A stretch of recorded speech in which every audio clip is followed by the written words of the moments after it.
देखना चाहिए। తోటి మహిళా ట్రైనీ ఐపీఎస్ పై లైంగిక వేధింపులు హత్యాయత్నం కేసులో నిందితుడు ట్రైనీ ఐపీఎస్ ఉదయ్ కృష్ణారెడ్డిని హైదరాబాద్ పోలీస్ కమిషనర్ సజ్జనార్ కొంతసేపు స్వయంగా ప్రశ్నించారు. ట్రైనీ మహిళా ఐపీఎస్ తో పరిచయం, ఆయన ఫోన్, బెదిరించిన కత్తి ఎక్కడ, సాక్ష్యాలు ఎందుకు దాచిపెడుతున్నావన్న అంశాలపై విచారించారు. కోర్టు అనుమతితో ఉదయ్ కృష్ణను కస్టడీలోకి తీసుకున్న అత్తాపూర్ పోలీసులు గురువారం ఉదయం 10 గంటల నుంచి రాత్రి వరకు సుదీర్ఘంగా ప్రశ్నించారు.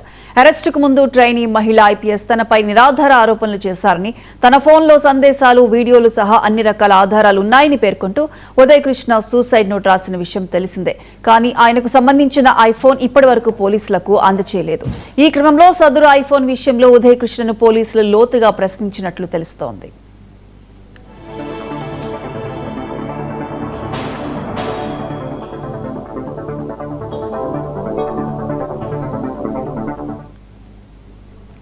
ట్రైనీ మహిళా ఐపీఎస్ చేసిన ఆరోపణలు ప్రతిగా ఆమెకు వ్యతిరేకంగా ఉన్నాయని ఉదయ్ కృష్ణ చెప్పిన అంశాలు, పోలీస్ అకాడమీలో ఆమెను బెదిరించేందుకు వాడిన కత్తిని ఎక్కడ దాచారు తదితర అంశాలపై ఆరా తీసినట్లు తెలుస్తోంది. కానీ ఈ ప్రశ్నలన్నింటికీ కూడా ఉదయ్ కృష్ణారెడ్డి దాటవేసే ధోరణిలో సమాధానం చెప్పినట్లు తెలిసిందే.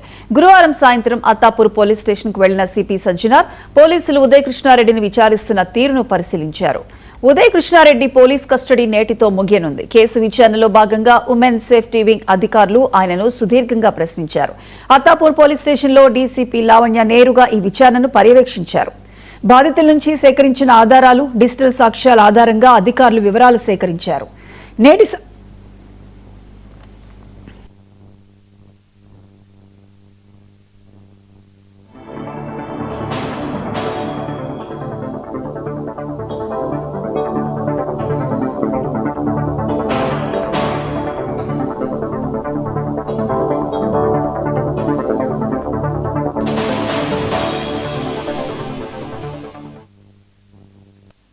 ఈ రోజు సాయంత్రం 5:30 వరకు మాత్రమే కస్టడీ గడువు ఉండడంతో విచారణ పూర్తయిన తర్వాత ఉదయ్ను న్యాయమూర్తి ముందు హాజరుపరుస్తారు.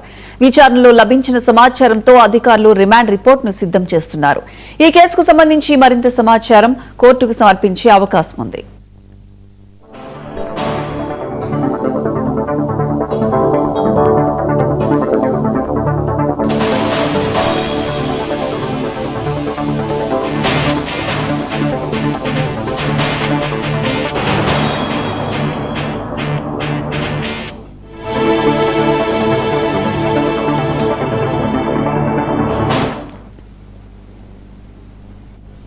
తెలంగాణ బీజేపీ